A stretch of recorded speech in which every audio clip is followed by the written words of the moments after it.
not the same, okay? If you get a look at some kind of internet site or some attorneys give you a budget deal, something like that, they're trying to fly through them, get tons of them, but it's not that great of a program.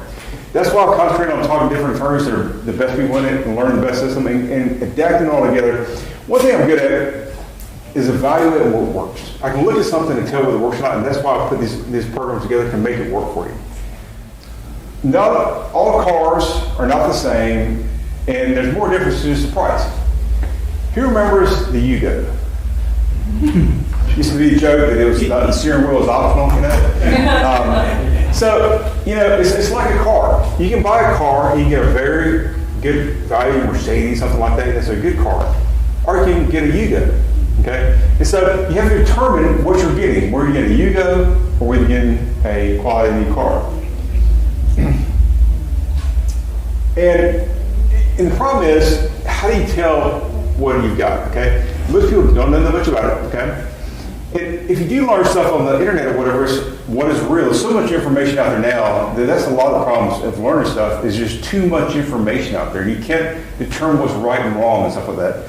And so it's difficult. And that's why I'm going to provide you a little bit of information today to help you better determine whether you're talking to someone that knows what they're talking about as far as setting up a trust for you.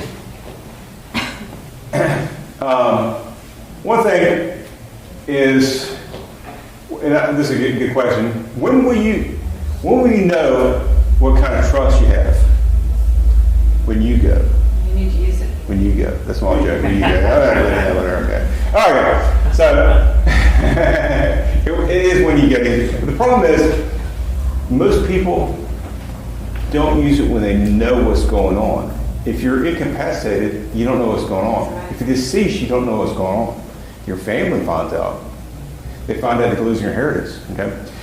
My granddad, like I said, one of the people that took care of everything, but he called a friend of his one day. He'd been meeting them at a McDonald's for breakfast for like 30 years every Saturday.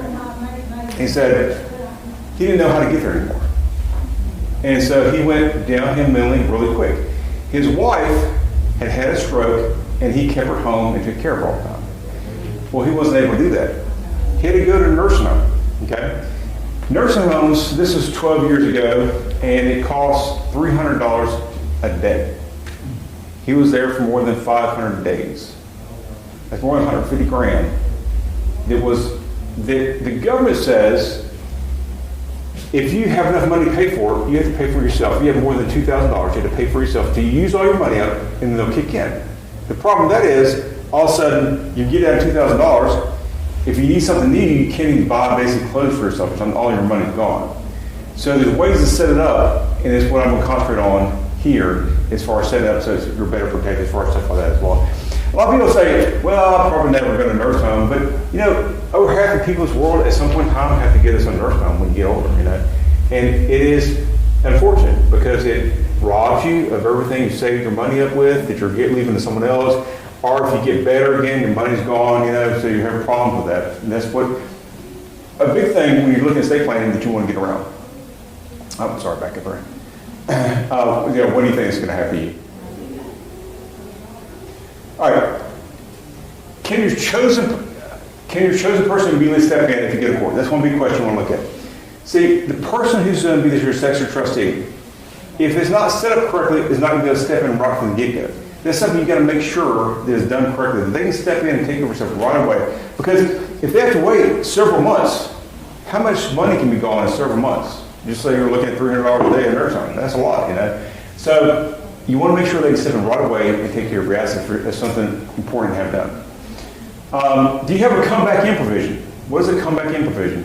You're in a car crash, you're incapacitated, you're in a hospital for a month. I was in a coma once for 2 months, okay? And when you wake up, everything's gone, and then all of a sudden, or let's say you set up an estate plan, and you got someone else as a trustee. How do you take back over for them? How do you become a trustee again? And so what's critical is to make sure in the estate plan there's a way that if that happens, they've got a provision there to enable you to take back over. If I have it set up so 2 doctors certified you have regained capacity, you're taking back over. Okay. But you got to put wording there like that, or it's not going to happen. Proper HIPAA authorization. What are HIPAA authorizations? To look at your medical records. Everyone says when you go to the hospital, they're going to have you sign HIPAA authorization. But what does it do? It allows the doctors to pull up your medical records. It doesn't give the person who's making the medical decision for you, your healthcare surrogate, that opportunity. And so if you don't set it up ahead of time, it's not done at all. It's not there. Okay. So you've got to make sure it's set up. You got to make sure that your person who is your healthcare surrogate has that ability to do that. Do you have the latest healthcare surrogate? You got to make sure that your healthcare surrogate can make all the decisions that are needed for you, and you want to make sure it's the correct person, the person that knows your beliefs and you're confident will make decisions you would want to make for your healthcare surrogate. And that's something I do. I sit down and talk to people to make sure we come up with a good healthcare surrogate that I'm confident they're confident is going to work for them. This is something else that I provide now. These emergency cards, okay? What happens with these emergency cards? I pay for these emergency cards, and you're going to pay for so many years. The maximum years you can pay for is 5. I pay for 5 years if you get a trust with me. What it does, on the front of it has allergies and stuff like that. It also has the person listed who is your healthcare surrogate and has your HIPAA authorization, okay? Right on the card.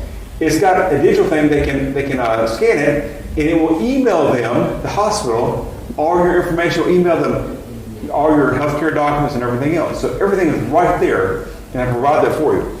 Something else I do, if you come back for review, every 3 years, I'll renew that card for you. The reason I do that is this. Your close person is going to change. The person who you set as your HIPAA release may decease. You know, if that happens, we need to make a change to it, okay? It's free when you come back in and talk to me. A lot of attorneys, they'll charge you for that. I don't charge for that at all. It's free when you come back in. I'm going to look over there and make sure everything's right. If we got to make a modification, yes, I'm going to charge for doing the work, but it's free to come back in. I want you to do it to make sure everything is correct moving forward. Your main expense is going to be at the get-go, set everything up. It's not down the road, but I want to make sure everything's correctly set up for you and handled correctly for you. Another thing I go over in my classes, I'm going to go over the price and everything in classes. I don't have time to do everything today, but if you come to a class, I'll go over everything, the price and everything. Is your power of attorney just a fill-in-the-blank stationary form? Like, if you get a basic power of attorney, which I've seen attorneys use, and it doesn't do what needs to be done. It must be a durable power of attorney for one thing. A normal power of attorney, if you lose capacity, it ceases to operate. It is not effective anymore, okay? But a durable power of attorney stays in effect even if you lose capacity. It stays in effect until that one time that you decease, and then of course your trust, your will is going to take over. But it's very important to have a correct power of attorney set as well. All right, will your living trust work properly when you're sick or disabled? It is very important to have something set up if you're sick or disabled. Someone to make your medical decisions. That's very important in your trust. When you need long-term nursing home care, what will it cost you, your spouse, and your children?